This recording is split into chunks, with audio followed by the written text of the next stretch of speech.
Hai adik-adik, kita ketemu lagi dalam pelajaran matematika. Kali ini khusus untuk adik-adik yang kelas 9 SMP, khususnya kurikulum 2013 ataupun 2013 revisi. Topik apa yang akan kita bahas kali ini adik-adik? Satu topik yang sangat menarik tentu saja, yaitu bilangan berpangkat dan bentuk akar. Adik-adik, mungkin adik-adik bertanya, aku belajar bilangan berpangkat dan bentuk akar buat apa sih? Ya, nah tentu saja adik-adik, tujuan akhir kelas 9 SMP nanti adalah ujian nasional.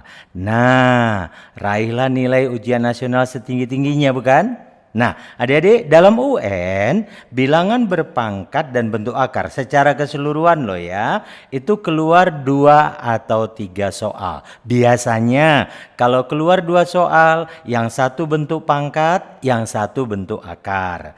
Kalau keluar 3 soal, yang satu bilangan berpangkat, 2 lagi bentuk akar. Di samping UN tadi adik-adik, dalam kehidupan sehari-hari kita banyak sekali ketemu dengan bilangan berpangkat maupun bentuk akar. Bilangan berpangkat dalam hitungan-hitungan yang besar sekali angkanya, maka disederhanakan dalam bentuk pangkat.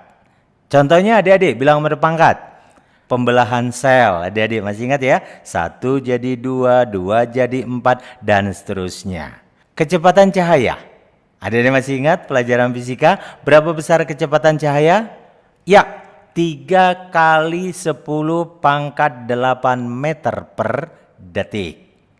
Adik-adik, kita masuk bagian pertama dalam pelajaran bilangan berpangkat dan bentuk akar, yaitu apa? Bilangan berpangkat bulat positif. Saya akan jelaskan, apa sih pengertiannya bilangan berpangkat bulat positif? Misalnya begini adik-adik, saya punya sebuah bilangan A berpangkat N, artinya apa?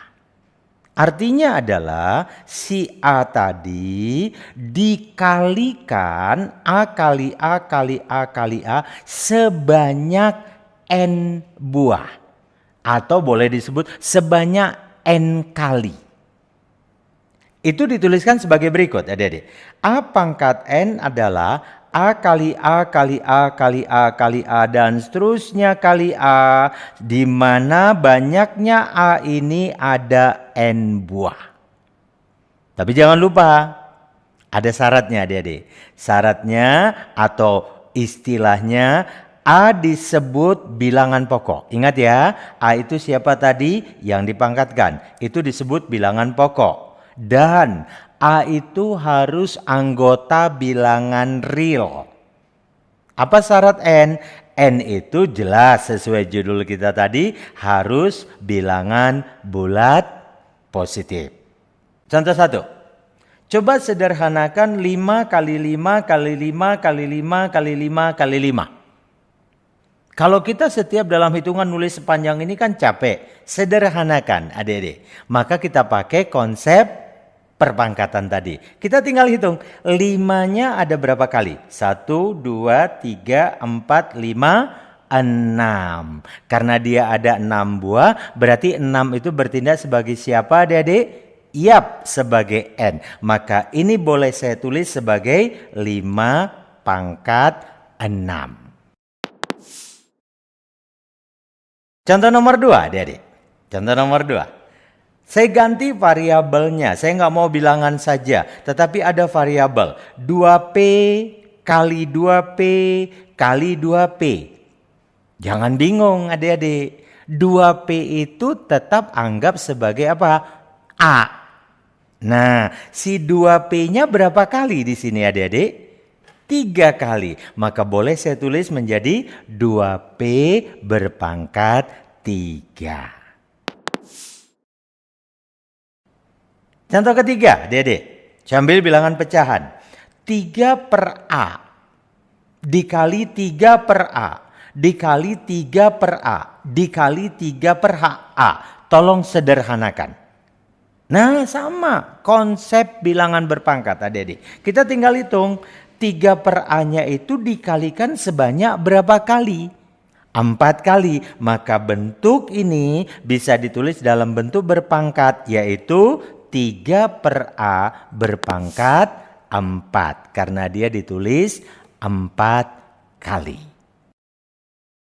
Adik-adik, kita sudah bahas tadi pengertian bilangan berpangkat. Sekarang saya masuk bagian keduanya supaya adik-adik lebih ahli lagi nanti. Masuk bagian B-nya yaitu tanda hasil perpangkatan. Kalau ada satu bilangan saya pangkatkan, mungkin adik-adik ragu, ini tandanya bisa negatif, bisa positif, apalagi kalau bilangan pokoknya negatif. Nah, jadi saya bagi dua adik-adik. Yang pertama kita bahas dulu.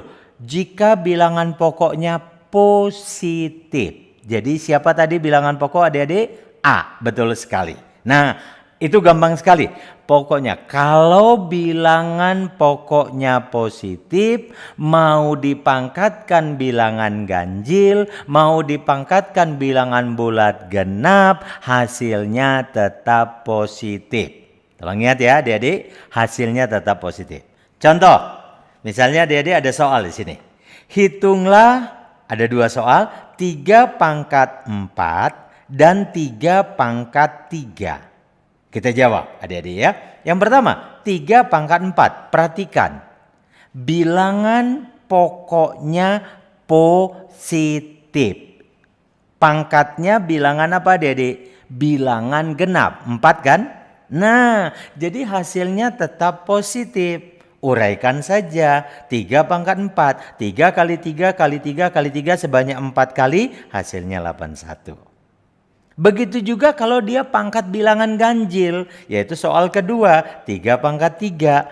Maka tinggal kalikan saja. 3 kali 3 kali 3 sebanyak 3 kali. Hasilnya 27. Jadi tolong ingat sekali lagi adik-adik. Kalau bilangan pokoknya positif. Mau dipangkatkan bilangan genap. Atau dipangkatkan bilangan ganjil. Hasilnya tetap positif.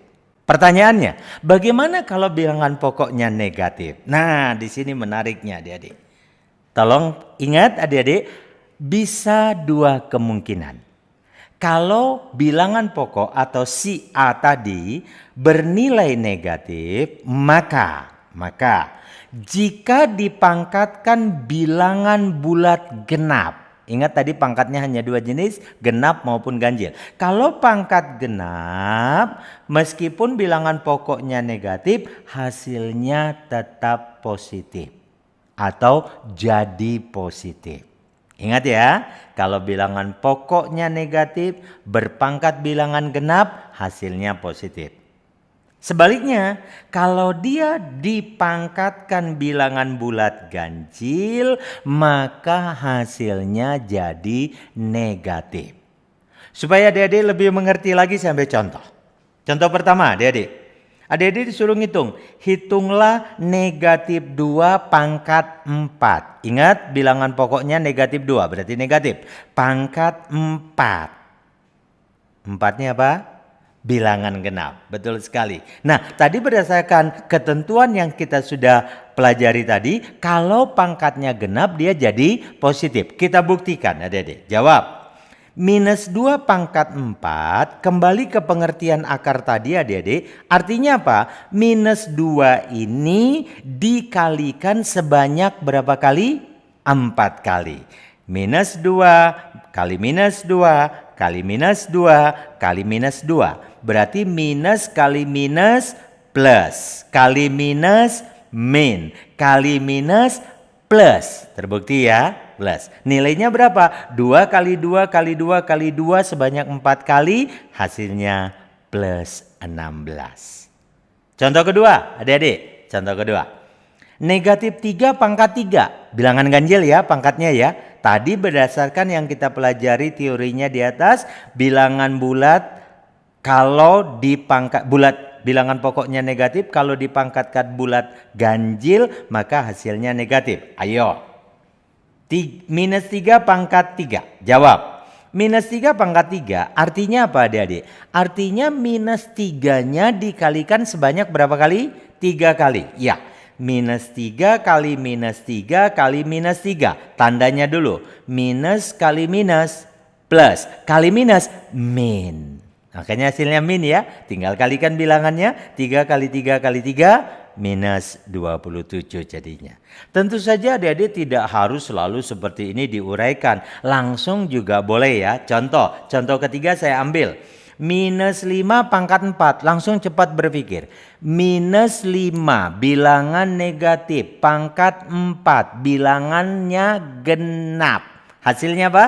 Positif. Berarti minus 5 pangkat 4 sama saja dengan 5 pangkat 4. 5 kali 5 kali 5 kali 5 berapa adik-adik? 625. Adik-adik, kita sudah bahas bilangan berpangkat dan bentuk akar bagian pertama, yaitu bilangan berpangkat bulat positif. Selanjutnya adik-adik, kita akan belajar materi yang lebih wah lagi bagian perpangkatan ini, yaitu bilangan berpangkat bulat negatif, bilangan berpangkat 0, itu ada khusus, lantas sifat-sifat perpangkatan, dan nanti terakhir kita akan tutup dengan bentuk akar. So, sampai ketemu pada video berikutnya.